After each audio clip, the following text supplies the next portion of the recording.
मुस्लिम नामों से मौसूम शहरों को बीजेपी तब्दील करते आ रही है और अब बीजेपी की नज़र रियासत तेलंगाना के मुस्लिम नामों से मौसूम शहरों पर है। हैदराबाद को भाग्यनगर, करीमनगर को करीनगर, निजामाबाद को इंदौर से पुकारते हुए असली नामों से छेड़छाड़ किया है।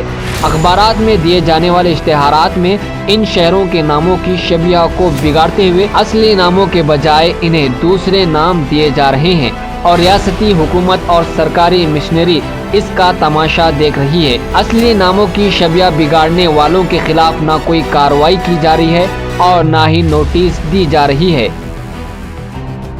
हिंदुत्वा की जानिब से हैदराबाद को भाग्यनगर, करीमनगर को करीनगर और निजामाबाद को इंदौर, हुसैन सागर को विनायक सागर, मौसम जाही मार्केट को विनायक चौक से पुकारा जा रहा है।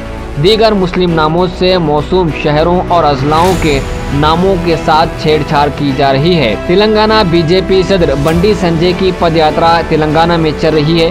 इसी के सिलसिले में बीजेपी की जानिब से बड़े पैमाने पर अखबारात में एडवर्टाइजमेंट इश्तिहारात दिए जा रहे हैं जिसमें नामों को बदला जा रहा है। अगर आपने चैनल को सब्सक्राइब नहीं किया है तो जरूर सब्सक्राइब करें, बेल आइकन भी प्रेस करें ताकि खबरें आप तक बर वक्त पहुंच सकें। मजीद अपडेट्स के लिए आप व्हाट्सएप ग्रुप भी ज्वाइन कर सकते हैं, लिंक डिस्क्रिप्शन में मौजूद है।